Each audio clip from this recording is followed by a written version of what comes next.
Hello and welcome back. I'm delighted to have the panel all here with me, and we have some great questions coming through, and please do keep them coming through as we go through the discussion. I should also add, if you've had any issues at all with buffering or whatnot with the presentations, simply refresh your browser and it will work. Otherwise, everything that's gone on so far is going straight onto the on-demand piece and will be there to view later.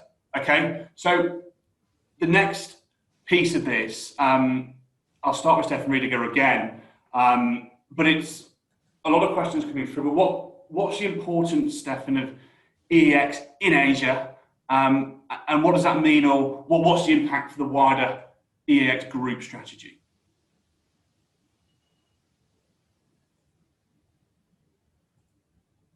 Stefan, this is one of those wonderful moments we have doing pieces live. You're on mute. Sorry for that. Yeah, I mean, thanks for the question, Luke. And as we have heard from Frank on the panel earlier, Asia is really the geographic region in the world, which is may I say, the top region in this decade. Yeah, and this is obviously where we have been present over the past 5 years already, with our strong presence that we have built in Singapore, a strong team that we have built in Singapore. We've built our presence and our #1 leading position in the freight markets from our Singaporean office. And now with the expansion into Japan, I mean, we have a strong footprint in Asia, and we obviously want to build this as we go ahead. And we want to expand in the region together with our, dear clients, all the business partners, clearers, brokers. I mean, look, we have more than 1,000 people listening in, watching this digital summit today.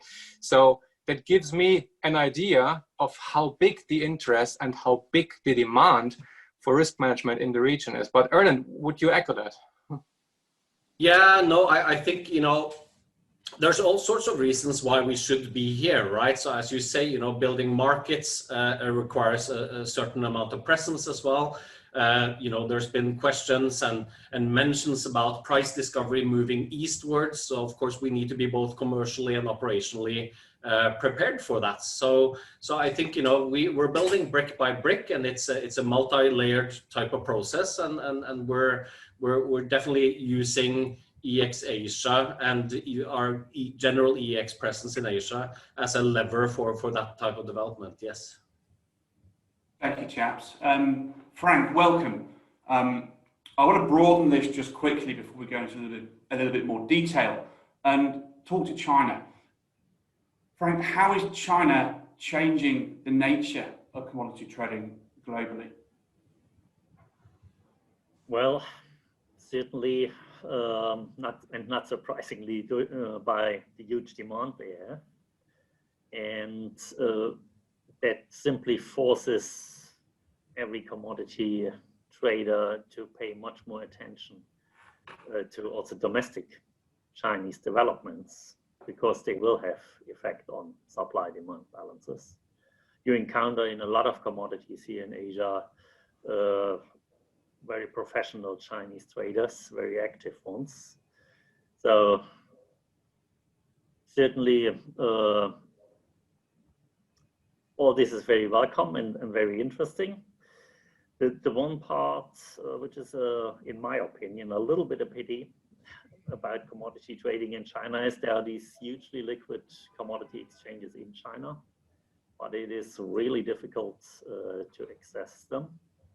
So, because foreign capital just for commodity trading is not really welcome in China. So this makes it sometimes a little bit more difficult to trade around these domestic developments in China. And there have been certainly some attempts also from the Chinese side to internationalize some of the products like iron ore on Dalian exchange, for example. But so far, they haven't been that successful, I believe, at least, and haven't had that much impact. That is certainly a point to watch in the future, because that could also be a game changer. Thank you, Frank. Changes. Erland, what's your perspective?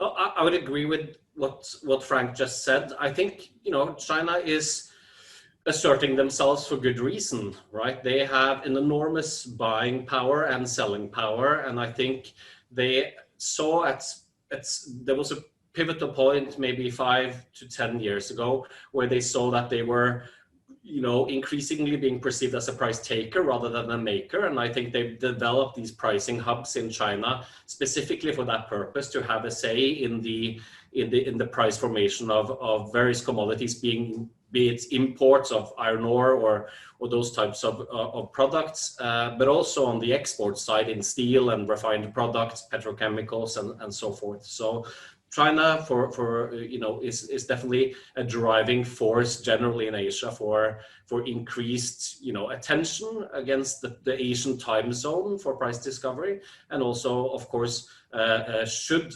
in many ways assert themselves being one of those global dominant players in the market as well.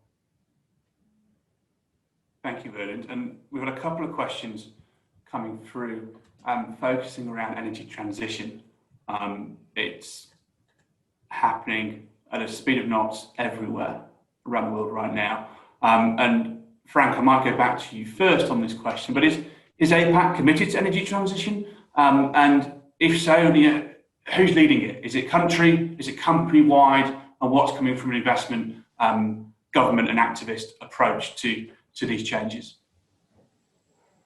I think first we have to acknowledge that Asia is probably in the most difficult position of all, because they have this strong growth. So they are building up, they still have to build up power plants and everything. It's not just that you have to change what you have, you also have to add. That needs to be certainly acknowledged also in the West, that this is a different position than we have in Europe or the US. I think over the years, the commitment has definitely strengthened also from government side, but I still believe biggest drivers are in the end from the commercial side, from the big companies who nowadays almost all agree that something has to be done, things have to change. So you have all this demand for renewable power, for other carbon offset measures from international companies and Asian companies. So I think it comes together, and yeah, the interest is definitely there, and yeah, it's on a, in my opinion, reasonable way. Thank you, Frank. Ria, welcome. Do you have any comments on the energy transition and what you're seeing in terms of what's being traded and prices? Sure, yeah. So I've experienced, commodities from Japan, like gas and power perspective. We've seen a lot of long-term contracts, and we see that the spot market opening up, especially for LNG, was a game changer. Now JKM is liquid. We also see the fact that the power market is, building in Japan, and that gives an opportunity to kind of look into more LNG, coal, and oil trading, as well as I think carbon trading, and I think that's a leader. So I think we see that ripple going through into Asia. So we're pretty excited to actually see that market evolving. Fantastic. And Ria, I understand Tradition's Renewable Energy Hub business is building a digital platform for clean energy and carbon markets. Is this in Japan yet? This is actually coming in Japan. We're looking at it. We have a platform in Australia currently, and we're looking to build that out in Japan. We also are looking at Korea and Chinese markets.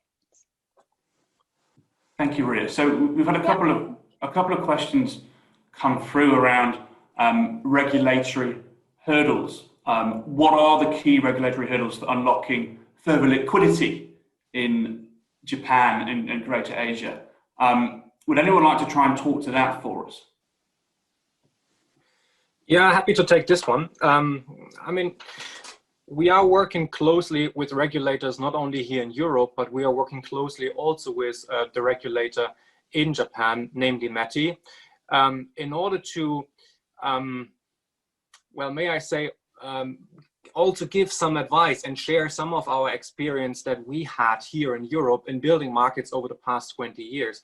Because, I mean, as we've discussed earlier on the panel, the market in Japan is evolving at a much, much faster speed as we've seen in Europe. So also regulation is not always keeping the same pace. So we see us also in a role where we can give some advice on how to unlock the potential of the market while safeguarding it in the regulated framework. And I think that's important. And there we have a very, very fruitful discussion with METI. We had it from the very beginning. We started these discussions a long time before we actually launched the market. And we are obviously here in order to continue this dialogue as we move forward. Yeah. Brilliant. Thank you, Stefan. A question. So can I just add one more thing? I think it's really important to address that the Japanese government isn't very, I guess, open in terms of, or not used to being, getting translation of information in English. So I think we hope from on the ground to kind of like assist that and getting that information more like out to the market and more to international players. And I think that's something that we all kind of aim to, do, because I think when you look at different countries in Asia, it's really hard to get what's actually happening on the ground, or because of the language barrier. And so we hope to bridge that gap. And I think that's very important. Yeah, I mean, I think that that comes very, very close to what we see here in Europe as well, right? I mean, we have more than 20 countries with all sorts of languages besides German, English, and French. Yeah. So, however, I mean, there is kind of like an industry standard to share information in English. Yeah. And I think there it is on us as an industry, everybody, also to form associations, to form associations and then speak with one voice towards the respective regulators and have these kind of discussions, what needs to be changed, what might need to be adapted, and so on and so forth. Yeah, but also it's on us as an industry to form these associations also in Asia. Yep, agree. Thanks, Stefan. And thank you, Stefan. And Stefan, just to push you on that a little bit, in terms of building those associations, what are the steps you're taking? Are you bringing all the partners together who are operating in this space, or is it a government conversation? And what are EEX potentially doing to push governments or work with them, I should say, in this space? Yeah, I mean, as I said earlier, I mean, we are obviously in a very, very close relationship with METI, with the local regulator in Japan through bilateral conversations. However, I mean, we are also responding to any kind of inquiries that come out, be it as sort of governmental forums that are there, but also from us as an industry. I mean, we have facilitated industry forums prior to the launch of the Japanese futures offering here at EEX. I mean, some of you might remember, I mean, Frank for sure, Ria there as well, and I think quite a large number of people on the event today. We started this discussion in 2018, when we had the debates about what's the right product, what's the right process, when's the right point in time to start this. And we need to continue that, and we need to broaden that, not only in Japan, but it's a global market, it's an international market. And I think there have been various initiatives in order to form these associations. We are not there yet, but maybe if that's a takeaway from today's digital summit, maybe in 3 months from now, we are at the stage where we can say, hey, that's a great outcome from the event today. So we are all on LinkedIn and we are all available via email and digital means. Let's reach out together and let's form this. Stefan, I think that's a really, really poignant point and a great one to finish here, because we are just moving over time. I think to emphasize enough, this is not a single piece. This is about all of us doing this in a collected and collaborated way. It really is about pushing this together. So again, similar to the last piece, let's not stop this conversation here.